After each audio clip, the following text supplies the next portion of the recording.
Hello hello साथियों, जय श्री राम। आप सभी साथियों का हमारे शुरू चैनल में स्वागत, वंदन, आभार।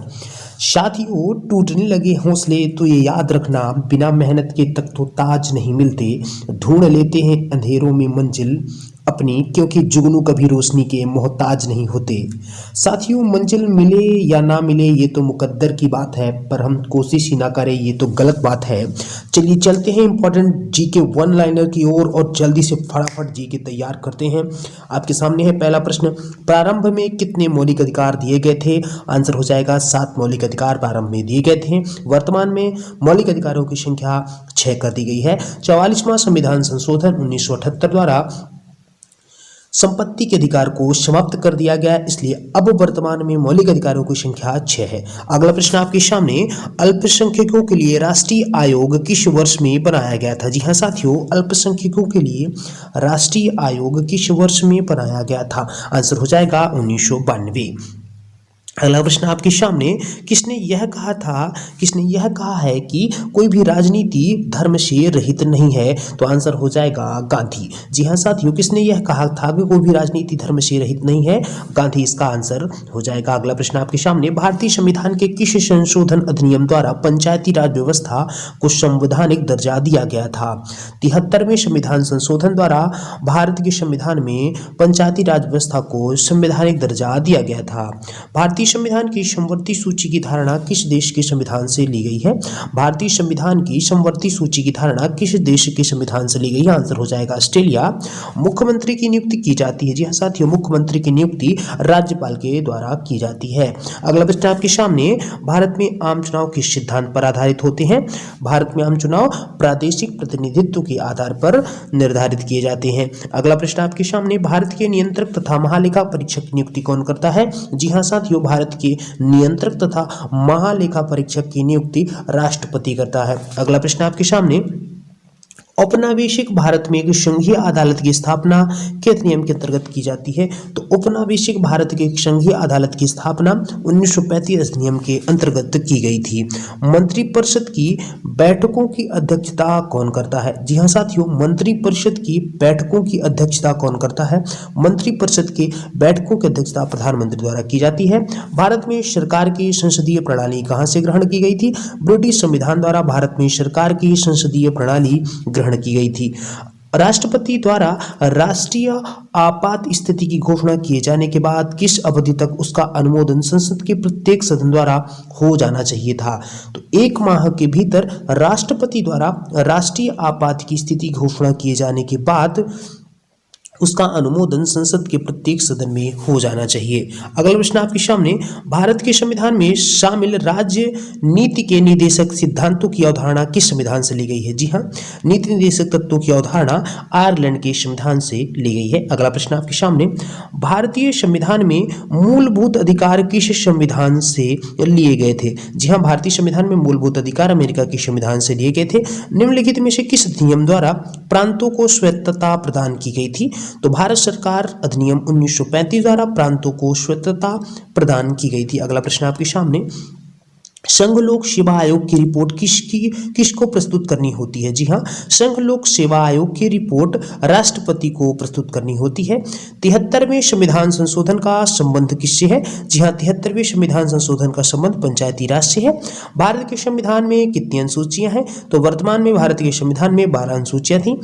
मुख्यमंत्री की नियुक्ति कौन करता है? मुख्यमंत्री की नियुक्ति राज्यपाल के द्वारा की जाती है। चुनाव आयोग किस अनुच्छेद के अंतर्गत स्थापित किया गया है? चुनाव आयोग अनुच्छेद 324 के अंतर्गत स्थापित किया गया है। अगला प्रश्न आपके सामने, भारत के नियंत्रक एवं महालेखा परीक्षक की नियुक्ति कौन करता है?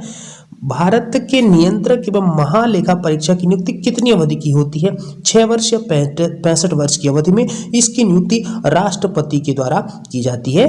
अगला प्रश्न आपके सामने, भारत के मुख्य न्यायमूर्ति का नाम क्या है? तो इस समय भारत के भारत के जो पहले मुख्य न्यायमूर्ति थे वो सरोज होमी कापड़िया थे। जी हाँ, the name of the chief justice of India क्या हो जाएगा, सरोज होमी कापड़िया।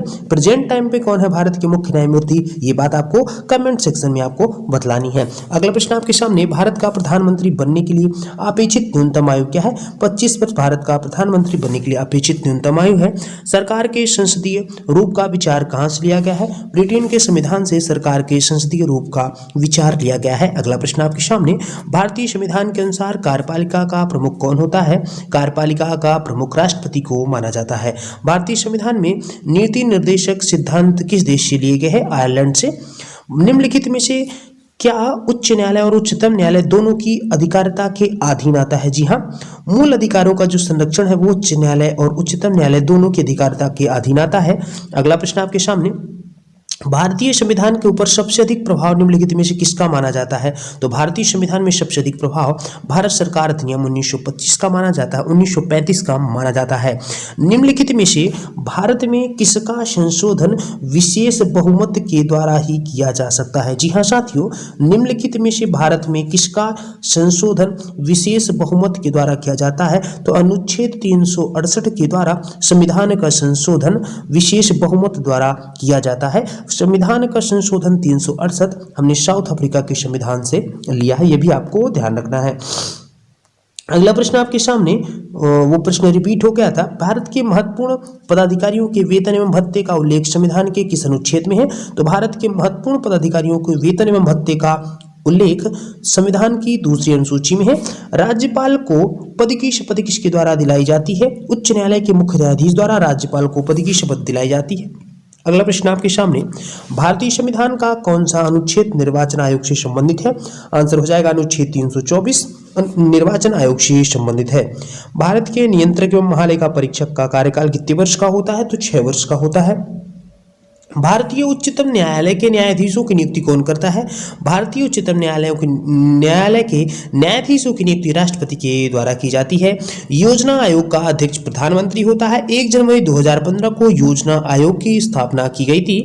भारतीय संसद के ऊपर जो अपर हाउस होता है उसको किस नाम से जाना जाता है। तो भारतीय संसद के अपर हाउस को राज्यसभा के नाम से जाना जाता है। उपराष्ट्रपति पदेन अध्यक्ष होता है। तो उपराष्ट्रपति राज्यसभा का पदेन सभापति होता है। जी हाँ साथियों, भारतीय संविधान में शामिल नीति निर्देशक सिद्धांत किसके संविधान से प्रेरित है। तो भारतीय संविधान में शामिल नीति निर्देशक सिद्धांत आयरलैंड के संविधान से प्रेरित है। अगला प्रश्न आपके सामने, अल्पसंख्यकों के लिए, जी हाँ ये आपके सामने प्रश्न फिर से रिपीट है, अल्पसंख्यकों के लिए राष्ट्रीय आयोग किस वर्ष बनाया गया था। तो अल्पसंख्यकों के लिए राष्ट्रीय आयोग 1992 में बनाया गया था। भारतीय संविधान के किस संशोधन ने नगरीय स्थानीय सरकार को संवैधानिक दर्जा दिया था। तो आंसर हो जाएगा 74वां संविधान के संशोधन नगरीय स्थानीय सरकार को संवैधानिक दर्जा दिया गया था।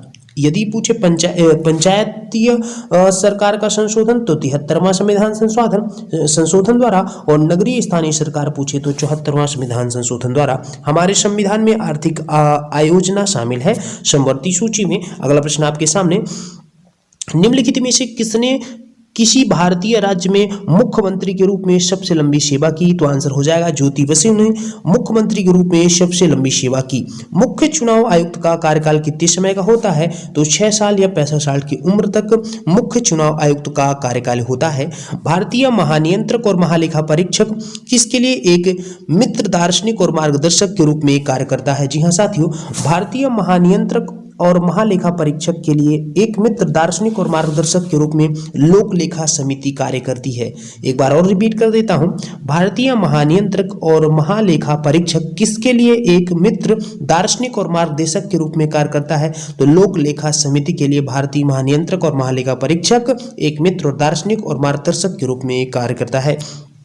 मध्य प्रदेश उच्च न्यायालय पीठ की स्थिति, मतलब मध्य प्रदेश उच्च न्यायालय की पीठ कहाँ स्थित है। जबलपुर में स्थित है। भारत में अवशिष्ट शक्तियां निहित है केंद्रीय सरकार में। निम्नलिखित में से कौन भारत के संसद के संगठक है। तो संसद में राष्ट्रपति, राज्यसभा और लोकसभा तीनों से मिलकर भारत की संसद बनती है। उपराष्ट्रपति कौन होता है? तो उपराष्ट्रपति जो बोले तो वो राज्यसभा का पदेन सभापति होता है, ये भी आपको ध्यान देना है। ये मेंबर ऑफ पार्लियामेंट नहीं माना जाता है। भारतीय संविधान के किस भाग में भारत को एक कल्याणकारी राज्य के रूप में स्थापित करने की बात कही गई है? तो राज्य के नीति निर्देशक सिद्धांत जो संविधान के भाग 4 में लिखा गया है उसमें बताया गया है कि भारत को एक कल्याणकारी राज्य के रूप में स्थापित करने की बात की गई है। जी हाँ साथियों, अगला प्रश्न आपके सामने, भारतीय संविधान के निम्नलिखित में से किस अध्याय में जनता को गारंटी या मूल अधिकार दिए गए हैं? पार्ट 3 या भाग 3 में भारतीय संविधान के जनता को गारंटी या मूल अधिकार दिए गए हैं। भारतीय संविधान के किस अनुच्छेद में अनुसूचित जातियों और अनुसूचित जनजातियों के लिए आरक्षण का प्रावधान है? तो भारतीय संविधान के अनुच्छेद 335 में अनुसूचित जातियों और अनुसूचित जनजातियों के लिए आरक्षण का प्रावधान है। नगर पालिकाओं में महिलाओं के लिए कितनी सीटें आरक्षित होती हैं? तो इसका आंसर हो जाएगा 1/3 सीटें नगर पालिका और महिलाओं के लिए आरक्षित होती हैं। अगला प्रश्न आपके सामने, राज्य की वास्तविक कार्यपालिका शक्तियों का प्रयोग किसके द्वारा किया जाता है? तो राज्य की वास्तविक कार्यपालिका शक्तियों का प्रयोग मुख्यमंत्री द्वारा किया जाता है। अगला प्रश्न आपके सामने, लोकसभा के सदस्यों के चुनाव में निम्नलिखित में से किस विधि को प्रयुक्त किया जाता है? भूभागीय प्रतिनिधित्व विधि का प्रयोग लोकसभा के सदस्यों के चुनाव में प्रयोग किया जाता है। मतलब लोकसभा के सदस्यों के चुनाव में किस विधि का प्रयुक्त किया जाता है? तो भूभागीय प्रतिनिधित्व विधि का लोकसभा के चुनाव में प्रयुक्त किया जाता है। केंद्रीय सरकार का उच्चतम सिविल अधिकारी कौन होता है? तो मंत्रिमंडल जो सचिव होता है वो केंद्रीय सरकार का उच्चतम सिविल अधिकारी होता है। सर्वोच्च न्यायालय के न्यायाधीश किस आयु में सेवानिवृत्त होते हैं? 65 वर्ष की आयु में सेवानिवृत्त होते हैं। संसदीय प्रकार की सरकार में वह बराबर वालों में पहला कौन होता है? तो प्रधानमंत्री संसदीय सरकार की प्रमुख होता है। प्रधानमंत्री प्रकार की सरकार में पहला व्यक्ति कौन माना जाता है? प्रधानमंत्री माना जाता है। निम्नलिखित में से सही नहीं है। मतलब राज्य विधानसभा में निर्वाचन के लिए आयु जो होती है वो 21 वर्ष नहीं 18 वर्ष, इसका संशोधन कर दिया गया है, ये 18 वर्ष होती है। तो ये आंसर हो जाएगा वोट डालने की आयु। भारत का उपराष्ट्रपति बनने के लिए न्यूनतम कितनी आयु होनी चाहिए? तो भारत का उपराष्ट्रपति बनने के लिए न्यूनतम आयु 35 वर्ष होनी चाहिए। भारतीय संविधान का भाग 4 निम्नलिखित में से किससे संबंधित है? तो राज्य के नीति निर्देशक तत्वों से भारत का संविधान 4 संबंधित है। स्वतंत्रता का अधिकार भारतीय संविधान के किन अनुच्छेदों में वर्णित है? तो आंसर हो जाएगा अनुच्छेद 1922 में स्वतंत्रता का अधिकार भारतीय संविधान के अनुच्छेद में वर्णित है। अगला प्रश्न आपके सामने, महिलाओं के सशक्तिकरण के लिए राष्ट्रीय नीति किस वर्ष में अपनाई गई थी?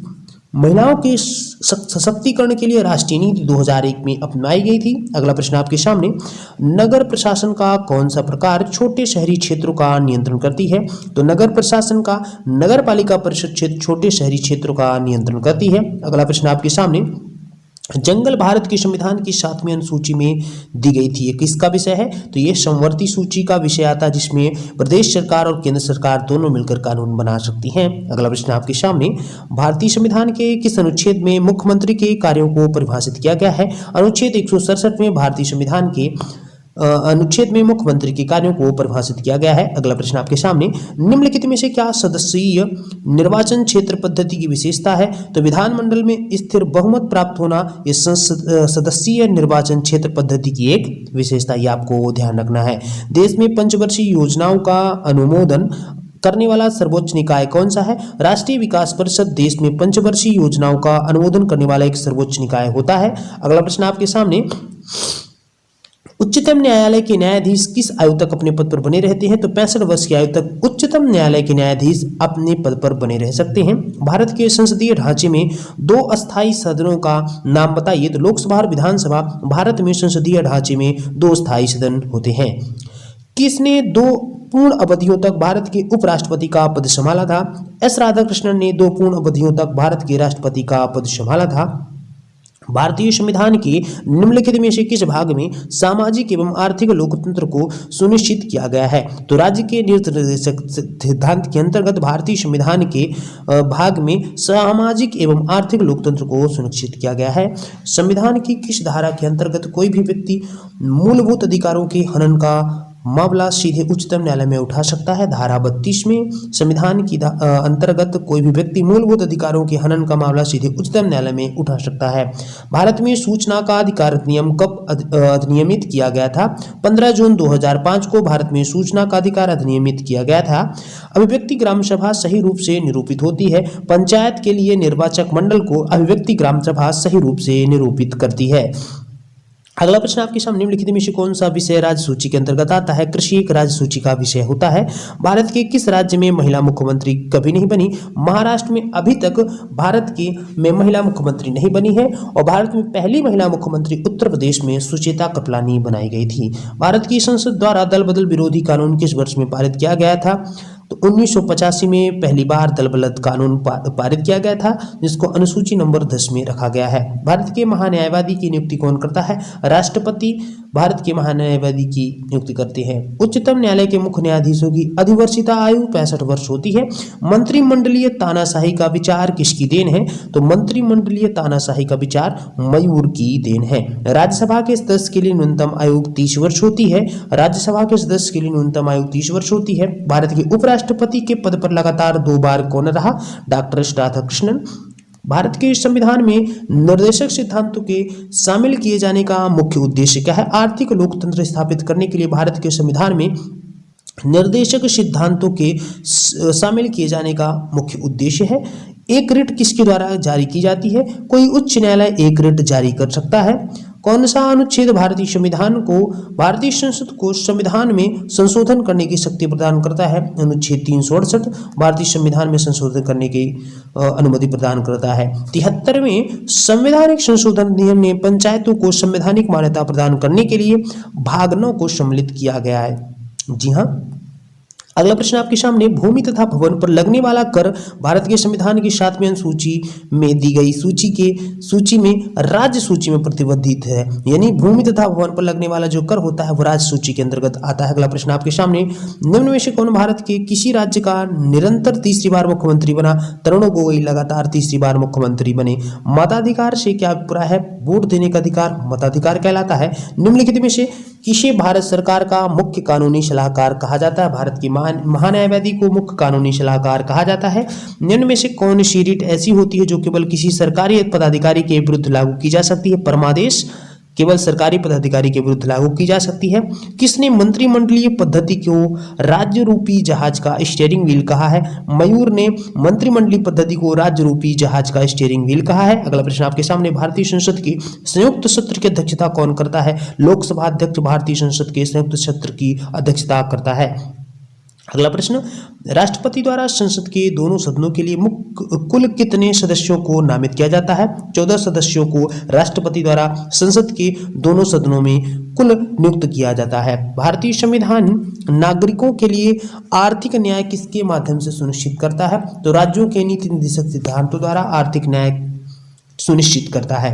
निम्नलिखित में से कौन सा न्यायिक आदेश उच्चतर न्यायालय एक निम्नतर न्यायालय को जारी करता है? तो उसका आंसर हो जाएगा प्रतिषेध द्वारा आदेश उच्चतर न्यायालय एक निम्नतर न्यायालय को जारी करता है। अगला प्रश्न आपके सामने, प्रथम केंद्रीय विधानसभा का गठन कब किया गया था? 1921 में प्रथम केंद्रीय विधानसभा का गठन किया गया था। आपके सामने 100वां प्रश्न, रैपिड फायर, भारतीय संविधान का कौन सा भाग केंद्र शासित प्रदेशों के बारे में आता है? भाग 8 भारतीय संविधान का भाग केंद्र शासित प्रदेशों के बारे में आता है। साथियों, यदि वीडियो आपको अच्छी लगी हो हमारे चैनल को लाइक सब्सक्राइब शेयर जरूर करिएगा। Thanks for watching this video. उज्जवल भविष्य की आपको ढेर सारी शुभकामनाएं।